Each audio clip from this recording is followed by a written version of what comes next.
आज हम लोग जीएसटी में एक बहुत इम्पोर्टेंट कंसेप्ट पे चर्चा करेंगे। मान लीजिए कोई व्यक्ति है, वो महाराष्ट्र में रहता है और गुजरात घूमने के लिए गया है।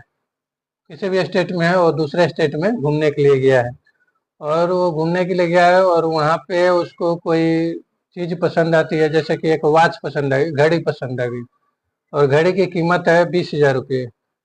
तो अब यहाँ सवाल उठता है कि 20,000 रुपये का जो घड़ी ले रहा है, तो गुजरात सरकार को वो पैसा जाएगा उसका जीएसटी का, या महाराष्ट्र सरकार को जाएगा। तो इसको हम एक प्रैक्टिकल एग्जांपल से समझते हैं। मान लीजिए मिस्टर ए है, जो महाराष्ट्र में रहता है। ये visited visited to Gujarat Gujarat गया और यहाँ पे एक वॉच 20,000 का इसको पसंद आया। जीएसटी है इस पे 18%, 3,600, 23,600।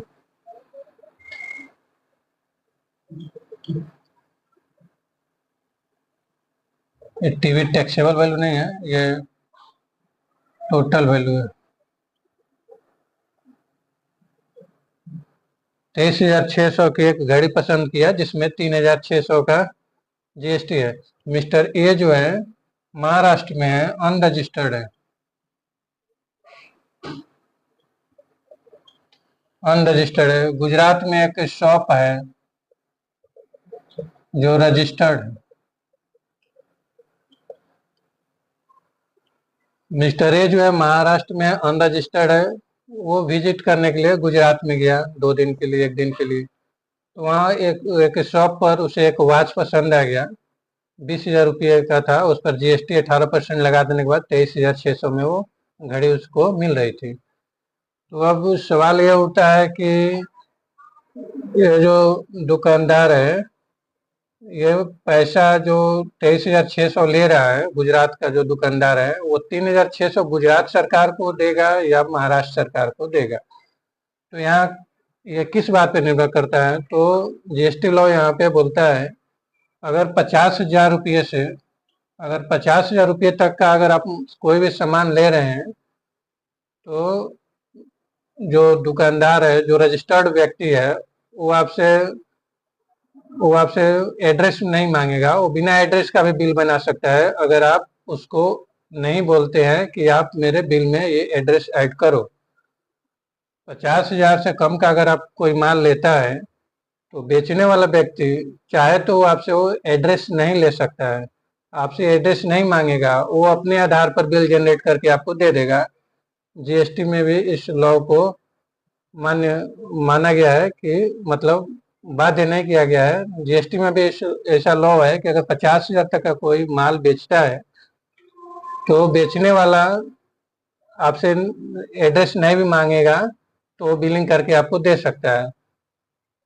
तो सवाल उठता है कि कौन सा एड्रेस वो देगा, वो कौन सा एड्रेस मेंशन करेगा। बिल बना रहा है तो कोई ना कोई एड्रेस तो वो देगा, तो कौन सा एड्रेस देगा? तो इस स्थिति में मिस्टर ए अगर जीएसटी का नॉलेज रखता, तो मिस्टर ए सोचता कि जो मैं घड़ी ले रहा हूँ, तो मैं महाराष्ट्र का हूँ, तो जीएसटी का पैसा महाराष्ट्र को जाना चाहिए। तो इस स्थिति में मिस्टर ए जो है उस दुकानदार को बोलेगा कि मेरा ये एड्रेस लो, ये एड्रेस बिल पर मेंशन करो। तो मिस्टर जो दुकानदार है वो बाध्य हो जाएगा उसका एड्रेस उस बिल पे मेंशन करने के लिए।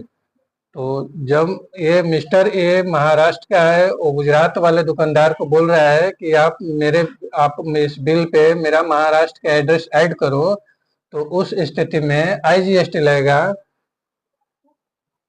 उस स्थिति में आईजीएसटी लगेगा।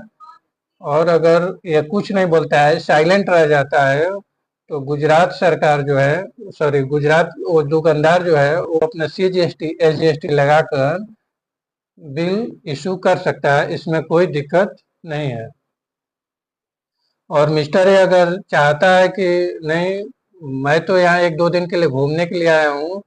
पैसा मेरे महाराष्ट्र सरकार को जानी चाहिए, तो ये अपना बिल का एड्रेस देगा महाराष्ट्र वाला। तो बिल का एड्रेस देने से आईजीएसटी लगेगा, और उस आईजीएसटी को हम लोग जानते हैं कि आईजीएसटी में भी 50% स्टेट गवर्नमेंट का रहता है। तो महाराष्ट्र सरकार को 50% मिलेगा और 50% सेंट्रल गवर्नमेंट को मिलेगा। लेकिन अगर ये अपना बिलिंग एड्रेस नहीं देता है, तो ये जो दुकानदार है अपना ही एड्रेस दे देगा और सीजीएसटी एसजीएसटी लगाकर बिल इशू कर देगा।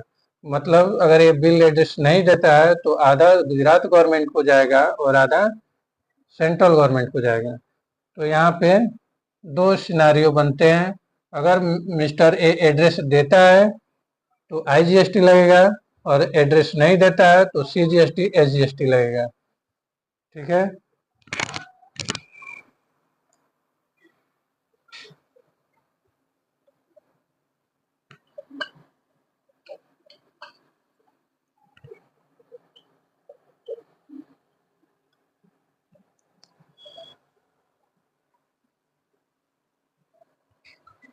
if Mr. A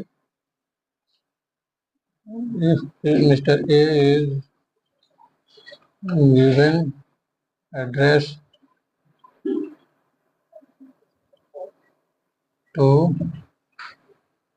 shop, then GST component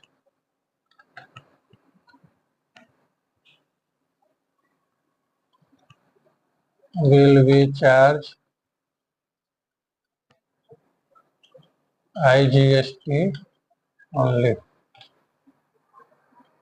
case B में अगर मिस्टर ए जो है एड्रेस नहीं देता है शॉप को, तो उस स्थिति में सीजीएसटी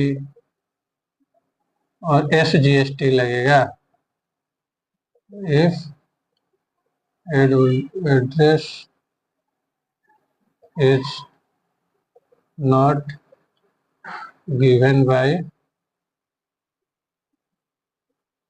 मिस्टर ए, अगर मिस्टर ए जो है एड्रेस नहीं देता है तो हर स्थिति में इंट्रा स्टेट सप्लाई बोला जाएगा, और अगर एड्रेस देता है तो इंटर स्टेट सप्लाई बोला जाएगा।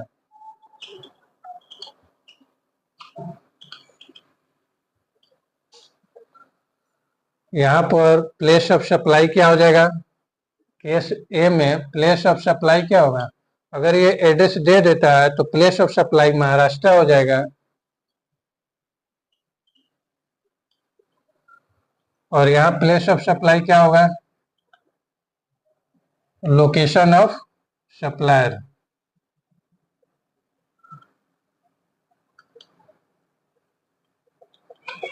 लोकेशन ऑफ सप्लायर, अगर कोई आदमी दूसरे स्टेट में जाकर माल खरीदता है 50,000 से कम का, और वो एड्रेस नहीं देता है बिल बनाने के लिए, तो place of supply location of supplier हो जाएगा, सीजीएसटी एसजीएसटी लगेगा।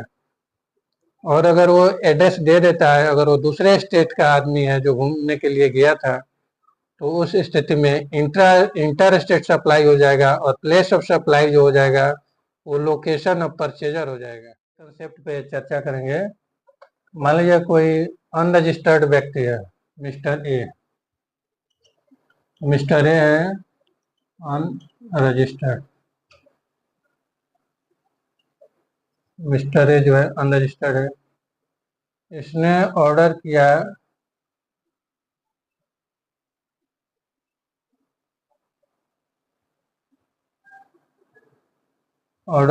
Online portal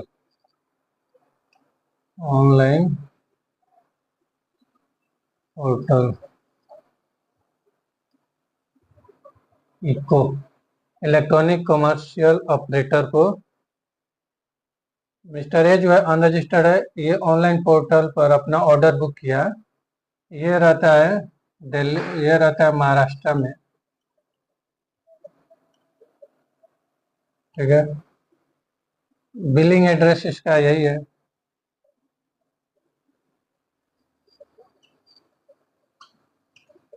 billing address Maharashtra का है क्योंकि इसने ऑर्डर किया है तो अपना बिलिंग एड्रेस डाला होगा, अपना सब ऑर्डर डाला होगा ऑनलाइन पोर्टल पे, तभी ऑर्डर फिक्स होगा। लेकिन ये बोला है क्या कि मुझे गिफ्ट करना है मिस्टर बी को। मिस्टर ए जो है मिस्टर बी को गिफ्ट कर रहा है, तो ये बिलिंग एड्रेस डिलीवरी एड्रेस जो दिया बोल रहा है कि डिलीवरी एड्रेस जो है मिस्टर बी को रहेगा।